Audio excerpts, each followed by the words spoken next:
extended, test our pitot heat, test our lights, fuel gauges are true, master off. Just checking the flaps. Hold that down. You come over here and touch this and it's hot. I turned our pitot heat on and it's warm. Right? And we're just making That sure measures that it our is warm, speed. so that way 11 gallons on this side. So Josh, what kind of plane is this and what's the range and engine model?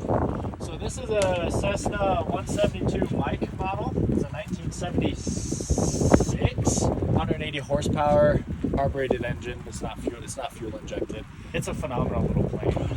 On full tanks, you can roughly go 4 hours or so. That varies with whether you got like a headwind. This is the ADSD out. As of January 22, every single plane in the sky has to have one that emits a radar signal. So these two things actually feed off of each other. This is called your pitot-static system. Okay. The front leading edge of the wing develops a vacuum right here, and it sucks on this and triggers your stall horn. Oh, okay. wow. So you can actually suck on this and hear the stall horn on the inside. But there's lots of bugs and stuff right there, so. And I just had a high protein meal, so I don't need more. Checklist. But yeah, you can always suck on that and double listen check for your the stall checklist. horn there, okay? Okay. That's your stall horn. Look up here, it asks if I've grounded the plane. I'll hit yes, because I will ground it here in a second. No, I don't want a receipt. There's only one pump, so we hit pump 1.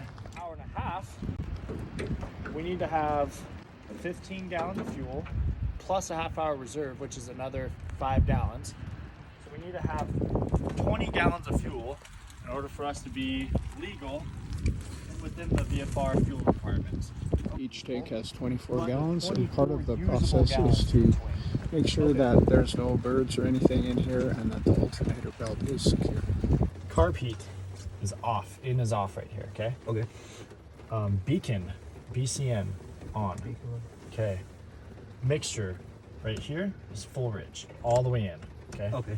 Full rich, which means it's getting the most amount of fuel into the carburetor as it can, or into the engine, okay? Oh, okay. I wasn't quite sure what that Yeah, so rich is more fuel, lean is less fuel, okay? And you can also, like, you can press this and move it in and out, or you could twist it just like a screw.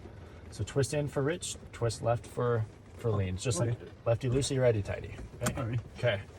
Throttle, so full rich, throttle slight, which means it's just you pull it out for all the way idle, and then you're gonna slightly give it a little bit of gas here.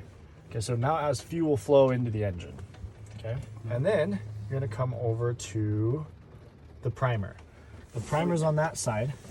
It has a little pin that you have to rotate that to, and so pull and rotate at the same time until it, do you see that? Yeah. And it's kind of stiff right now, but just pull it out and at least give it one shot of prime, so that way it pushes the fuel into the engine there. I remember this from last time. Yep, and then twist it to lock it. Okay, so you primed it. Hold your brakes. Now your brakes, this is something that's something you need to work on as a new student. Okay, your brakes are the top part of the lever. Okay, so you keep your heels on the floor and the balls of your feet on the bottom. You see where those stripes are going up? Yeah. Okay? That's where you want the balls of your feet at. And then when you need your brakes, you just lift your heels up and tap them. Okay, because we don't want to be riding the brakes the whole time. Okay. Okay, but we're gonna hold our brakes. Check our prop area, make sure it's clear, which it is. Clear prop. This is our ignition switch right here. Goes into the mags over there, teeth down. Master on, and crank it over like a car. Once it kicks up, just let off of it. And keep holding it.